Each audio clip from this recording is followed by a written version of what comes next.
할렐루야, 예수 안에서 복된 수요일입니다. 그리고 오늘은 어버이날입니다. 성경은 내 부모를 공경하라 이렇게 명령하고 있죠. 우리는 육신의 부모님을 통해서 하나님 아버지를 이해할 수 있습니다. 그래서 부모와 관계가 원만하지 않은 사람은 하나님과도 깊은 관계를 경험하지 못하는 것을 봅니다. 어버이날을 맞아 우리 부모님께 감사하는 마음, 그로 인해 하나님께 감사하고 주님과 더 깊은 관계 안으로 들어가는 은혜가 있기를 바랍니다. 부모를 공경하는 자에게는 이 땅에서 잘 되는 축복을 주신다라고 약속하셨습니다. 이 축복이 살아가는 빛소금 성도들의 삶에 풍성히 임하기를 기도합니다. 특히 도연, 주연, 유나 성도님, 오늘 제가 좀 기대하겠습니다. 오늘 말씀은 사도행전 4장 13절에서 31절까지의 말씀입니다.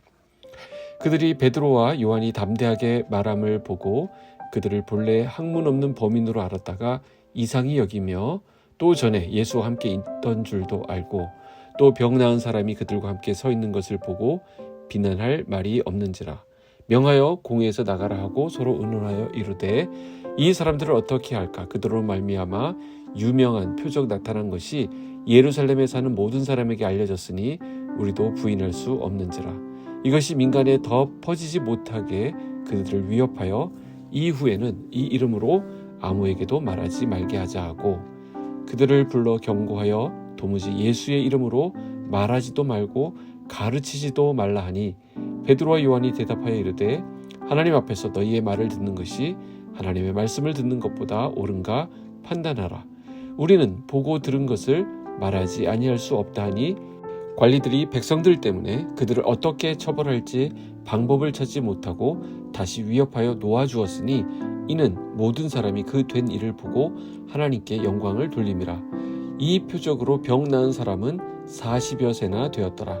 사도들이 노임에 그 동료에게 가서 제사장들과 장로들의 말을 다 알리니 그들이 듣고 한마음으로 하나님께 소리를 높여 이르되 29절입니다. 주여 이제도 그들의 위협함을 굽어 보시옵고 또 종들로 하여금 담대히 하나님의 말씀을 전하게 하여 주시오며 손을 내밀어 병을 낫게 하시옵고 표적과 기사가 거룩한 종 예수의 이름으로 이루어지게 하옵소서 하더라.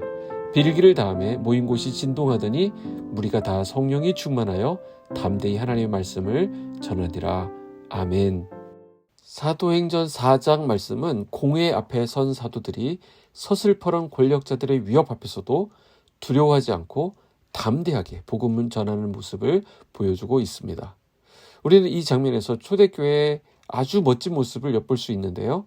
베드로와 요한은 공회가 가하는 그 위협에도 불구하고 굴하지 않고 용기와 확신에 가득 차서 답변을 이어갔습니다.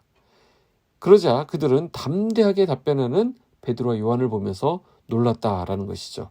13절 14절에 보시면 그들을 본래 학문 없는 범인으로 알았다가 이상히 여기며 또 전에 예수와 함께 있던 줄도 알고 또 병 나은 사람이 그들과 함께 서 있는 것을 보고 비난할 말이 없는지라. 종교 지도자들이 사도들을 보면서 놀랐던 이유에 대해서 그들을 본래 학문 없는 범인이라 생각했기 때문이라고 말합니다. 여기서 학문이 없다라고 번역된 단어는 정식 랍비 교육을 받지 않았던 자라고 생각할 수 있고요. 같은 맥락에서 범인으로 번역된 단어 역시 지식에 있어서 전문성을 갖지 못한 아주 평범한 사람을 말합니다. 그럼 이것은 무슨 말이겠습니까? 그곳의 종교 지도자들은 랍비들의 상급 훈련을 받지도 않은 베드로와 요한이 이 나라 최고 법정인 산헤드린 앞에서 그렇게 확신 있게 말할 것으로 기대하지 않았다라는 것입니다. 그러면서 그들의 그 용기와 확신 앞에 놀람을 감추지 못했던 것입니다. 자, 이들이 비난할 말이 없도록 만들어버린 것은 두 가지였습니다. 하나는 이 사도들이 전에 예수와 함께 있던 자들이었기 때문이라는 것입니다. 이게 13절에 나와 있죠. 자, 이건 무엇을 말합니까? 예수가 생각나게 하는 사람, 예수를 떠올리게 하는 사람은 예수와 함께라는 그 자체만으로도 영적 파워를 갖는다는 것입니다. 아무리 예전에 제자들이 연약했었고 예수님을 따라다닐 때 문제가 많았다 할지라도 예수님과 함께했던 그 경험이 오늘 이들을 견고하게 만들어주는 버팀목이 되었다라는 것입니다. 우리도 마찬가지예요. 매주에 우리가 드리는 예배, 매일 아침 우리가 이렇게 갖고 있는 새벽 묵상, 어떤 때는 억지로 하는 것 같을 때가 있죠. 어떤 때는 겨우겨우 하게 되는 때도 있습니다. 그러나 그러한 경험이 결정적인 순간 빛을 발하게 된다라는 것입니다. 두 번째는 무엇입니까? 그들에게 확실한 증거가 있었다라는 것입니다. 이것은 14절에 나와 있습니다. 거기 보면 그 자리에 병 나은 사람이 그들과 함께 서 있었습니다. 자, 이것보다 확실한 증거가 어디 있겠습니까? 예수로 인해 회복된 사람은 그 무엇보다도 강력한 영향력을 갖습니다. 초대교회 신앙인들의 증거는 말뿐만 아니라 그들의 삶을 증거품으로 가지고 있었기 때문에 이들의 증거는 힘이 있었고 또 능력이 있어서 많은 사람들을 감동시키고 또 주님 앞으로 인도할 수 있었다라는 것입니다. 복음의 증거품이 우리에게도 있기를 소망합니다. 우리에게 있어야 될 증거품이 무엇입니까? 바로 거듭난 삶, 변화된 삶입니다.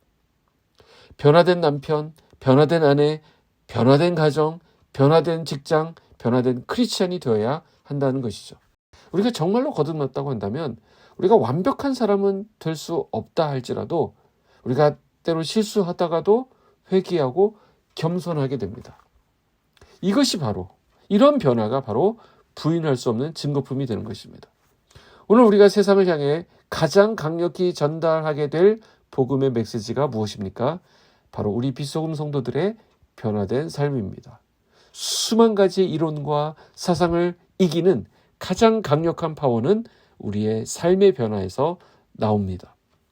사도들의 이 담대한 대답에 할 말을 잃은 그들은 고민에 빠지게 되었습니다. 16절 보시면 이 사람들을 어떻게 할까? 그들로 말미암아 유명한 표적 나타난 것이 예루살렘에 사는 모든 사람에게 알려졌으니 우리도 부인할 수 없는지라.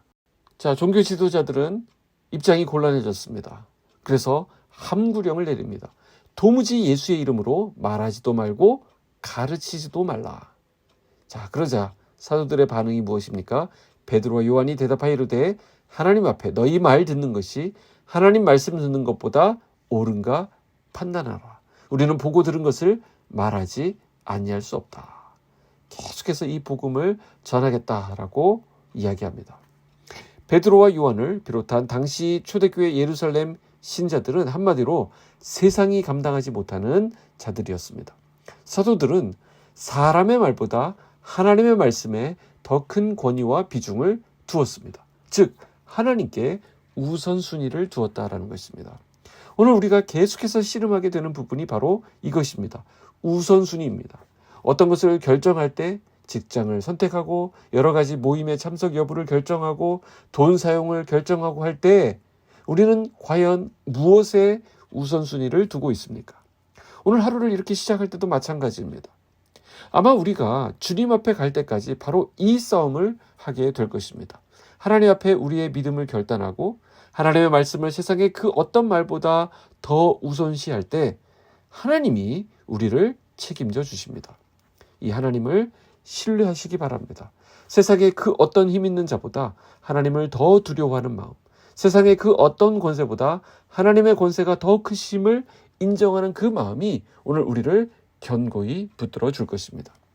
하나님께 기준을 두면 다른 것들은 정리하기가 쉽습니다. 처음에는 어려운 것 같지만 바로 거기에서 우리의 능력이 나오게 됩니다. 내가 아무리 애쓰고 힘쓴다고 해서 되는 게 아닙니다. 모든 만물을 주관하시는 하나님이 우리와 함께 해주실 때 우리는 그 힘으로 살아갈 수 있는 것입니다. 우리가 처한 상황이 암울하고 또 절망적인 곳으로 나아가게 된다 할지라도 우리 주님의 능력을 믿고 나아갈 때 복음을 위해 살아가는 우리의 삶과 메시지를 보고 들었던 모든 사람들은 우리 하나님께 영광을 돌리게 될 것입니다. 저와 여러분의 오늘 하루 삶을 통하여 우리 하나님이 증거되기를 주님의 이름으로 축복합니다. 기도하겠습니다. 하나님 아버지 감사합니다. 사도들의 변화된 삶을 통해 주의 복음이 힘있게 선포되는 것을 보게 하시니 감사합니다.